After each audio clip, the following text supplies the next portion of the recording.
Hello everyone, welcome back to another video. मेरा नाम है तथास्तु। आप सभी का बहुत बहुत स्वागत है मेरे यूट्यूब चैनल पर जिसका नाम है कनेक्शन बिजनेस। गाइस, इस चैनल के ऊपर around 140 to 150 videos e commerce से रिलेटेड एक्सक्लूसिव वीडियोस अगर आप अपना ऑनलाइन बिजनेस स्टार्ट करना चाहते हैं तो अगर आप ये वीडियोस वन बाय वन जब भी टाइम मिले अगर आप ये वीडियोस देख लेते हैं तो आपका सारा कंसेप्ट क्लियर हो जाएगा कि आपको ऑनलाइन बिजनेस कैसे स्टार्ट करना है। अगर आपने चैनल अभी तक सब्सक्राइब नहीं किया है तो तुरंत इसको सब्सक्राइब कर लीजिए सो दैट मेरे अगले वीडियोस के नोटिफिकेशन भी आपको जल्दी मिल सके। ई कॉमर्स बिजनेस स्टार्ट करने से पहले जो सबसे इंपॉर्टेंट चीज़ होती है वो होती है जीएसटी सर्टिफिकेट। इस वीडियो का थंबनेल आपने देखा ही होगा।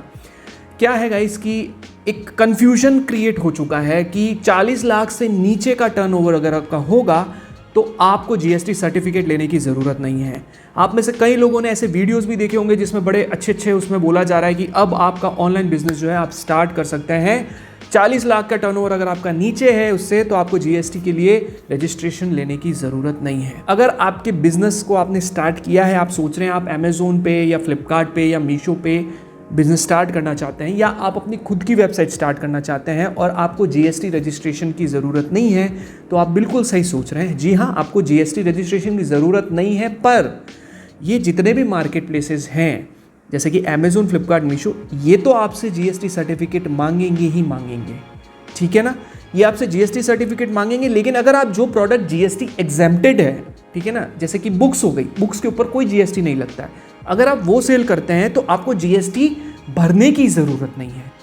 आप मेरी मतलब समझिएगा, आपको जीएसटी रजिस्ट्रेशन सर्टिफिकेट लेना होगा, आपको जीएसटी सर्टिफिकेट की ज़रूरत पड़ेगी, लेकिन आपको उसके लिए जीएसटी भरने की ज़रूरत नहीं है जो भी आपकी सेल होती है। अब मेरी बात सुनिएगा, एक होता है इंट्रा स्टेट, एक होता है इंटर स्टेट। मैं आपको एक चीज़ समझाता हूँ। देखिएगा, इस क्या होता है कि अगर आपके प्रोडक्ट को आप लेट से आप रहते हैं उत्तर प्रदेश में, ठीक है, अगर आपका प्रोडक्ट आपको कोई ऑर्डर मध्य प्रदेश से आता है तो उसके ऊपर आपको जीएसटी चार्ज करना पड़ेगा, क्योंकि इंडियन गवर्नमेंट जो सेंट्रल गवर्नमेंट है ना, वो सपोज आपका अगर 5% का जीएसटी टैक्स है ना, तो वो 5% 5 में से 2.5% उत्तर प्रदेश गवर्नमेंट को जाएगा और 2.5% सेंट्रल गवर्नमेंट रखेगी। समझ रहे हैं आप? तो ये एक तरीका है। और अगर आप उत्तर प्रदेश से अगर आपको ऑर्डर आ रहा है तो आप चार्ज करेंगे 2.5 और 2.5, जिसे कहते हैं सीजीएसटी और एसजीएसटी। और अगर आपका उत्तर प्रदेश से अगर बाहर जा रहा है तो वो होगा आईजीएसटी, ठीक है ना। तो ये डिफरेंस है। इसलिए आपको अगर ई कॉमर्स बिजनेस करना है तो ये जो मिथ फैलाया गया है कि 40 लाख से नीचे का अगर आपका टर्नओवर है तो आप कर सकते हैं e commerce business as in Amazon, Flipkart, Meesho पे या आपकी खुद की वेबसाइट पे। हाँ, अगर आप अपनी खुद की वेबसाइट स्टार्ट करते हैं और आपके जो कस्टमर है वो सिर्फ आपकी लोकल सिटी के हैं, आप आउट ऑफ स्टेट नहीं बेचते हैं, तो आपको 40 लाख से कम के जो है टर्नओवर के हिसाब से, अगर आपका टर्नओवर 40 लाख से कम है तो आपको जीएसटी सर्टिफिकेट लेने की ज़रूरत नहीं पड़ेगी। मैं आपको फिर बताता हूँ, अगर आपको बिजनेस में ग्रो करना है, ई कॉमर्स में ग्रो करना है, तो आपको जीएसटी सर्टिफिकेट लेना पड़ेगा। मैं उसका सबसे बड़ा बेनिफिट आपको बताता हूँ क्यों लेना पड़ेगा। अगर आप किसी भी वेंडर से कोई प्रोडक्ट परचेज करते हैं तो आपको वो पक्के बिल में खरीदना पड़ेगा, ठीक है।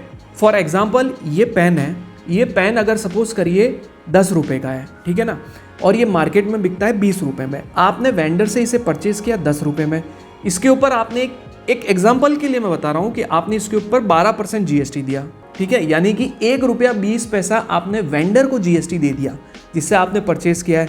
अब वेंडर क्या करेगा, जब अपनी जीएसटी सबमिट करेगा, जीएसटी 3B और GSTR 1 सबमिट करेगा, तब उस समय वेंडर को बताना पड़ेगा कि मैंने एक सेलर को ये पेन बेचा है जिस पे मैंने उनसे 1 रुपये 20 पैसे वसूले, ओके। और जब आप एज अ सेलर इसको बेचेंगे 20 रुपये में, तब आप भी इसके ऊपर 12% जीएसटी लेंगे, यानी कि आप 20 रुपये पे 12% होता है 2 रुपया 40 पैसा। तो जो 2 रुपये 40 पैसे आप जब गवर्नमेंट को भरने जाएंगे तो आपने जो पहले उस वेंडर को 1 रुपया 20 पैसा दिया था वो 2 रुपये 40 पैसे में से माइनस हो जाएंगे और आपको सिर्फ 1 रुपया और 20 पैसा ही भरना पड़ेगा। तो ये बेनिफिट होता है। और अगर आप ऐसा नहीं करेंगे तो आपको पूरे 2 रुपये 40 पैसे जीएसटी भरना पड़ेगा अगर आपका टर्नओवर 40 लाख से ज़्यादा है। तो ये सिनेरियो जो है इसको समझने की कोशिश करिए कि जीएसटी सर्टिफिकेट से आपको बेनिफिट ही होगा, आपका पूरा बिजनेस लीगल होगा। सपोज करिए आप उत्तर प्रदेश से अपना प्रोडक्ट सेल करते हैं, ठीक है ना। अब आप चाहते हैं कि जैसे आप देखते हैं मार्केट के अंदर बड़े बड़े ब्रांड्स के है ना, रेमंड कंपनी या फिर आप किसी भी बड़े ब्रांड का, बीइंग ह्यूमन, ठीक है, या फिर प्यूमा, यूसीबी, ये बड़े बड़े ब्रांड्स हैं, ये क्या सिर्फ एक ही स्टेट में नहीं है ना, ये सभी स्टेट्स में होते हैं। तो ये हर स्टेट का जीएसटी नंबर लेते हैं और हर स्टेट में उस जीएसटी को भरते हैं। तो जीएसटी नंबर जो है वो आपको ग्रो करने में काम करेगा, आज नहीं तो कल आपको इसकी अहमियत पता चलेगी। अब जैसे आप कोई रेस्टोरेंट चला रहे हैं, अब रेस्टोरेंट को भी अगर ई कॉमर्स के दायरे में लिया जाता है, जैसे जोमेटो हो गया, स्विगी हो गया, है ना, तो आप अपने, जाहिर सी बात है, आप अदर स्टेट में तो माल बेचेंगे नहीं, अपने जो फूड को अदर स्टेट तो डिलीवर नहीं, आप सेम स्टेट में करा रहे हैं। तो उस केस में आप जो है जीएसटी सर्टिफिकेट की आपको ज़रूरत नहीं पड़ सकती, क्योंकि आपका टर्नओवर 40 लाख से कम होगा अगर होता है तो इस चीज़ का आपको जो है ध्यान रखना है और कंफ्यूज मत होइए, बहुत सिंपल है। हमारा इंस्टाग्राम पेज है। अच्छा, मैं इंस्टाग्राम पे जितने भी लोग सब्सक्राइबर्स, जो मेरे फॉलोअर्स मुझे मैसेज कर रहे हैं, मैं उन लोगों को एक चीज़ बता देता हूँ गाइज, मेरा इनबॉक्स भर गया है। मैं आपको बता रहा हूँ, काउंटर क्वेश्चंस आ रहे हैं बहुत सारे, ठीक है ना। अब जैसे सपोज करिए क्वेश्चन आया कि सर मुझे ऑनलाइन बिजनेस करना है, मैं जो है XYZ एसेसरीज सेल करना चाहता हूँ, तो मैं उनको लिख रहा हूँ कि येस आप कर सकते हो, इट्स अ गुड प्रोडक्ट। एक बात बता रहा हूँ, तो फिर उनके काउंटर क्वेश्चन आ रहे हैं, तो सर मेरा बजट क्या होना चाहिए, तो मैं काउंटर रिप्लाई नहीं दे सकता।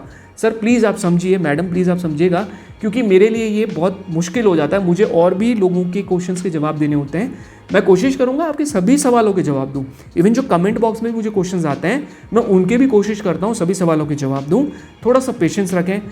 मैं आप लोगों के लिए बहुत अच्छे वीडियोज़ बनाने की कोशिश कर रहा हूँ और बहुत अच्छा कंटेंट बनाने की कोशिश कर रहा हूँ, तो मैं रिटर्न में चाहूँगा कि आप भी थोड़ा सा कोऑपरेट करें।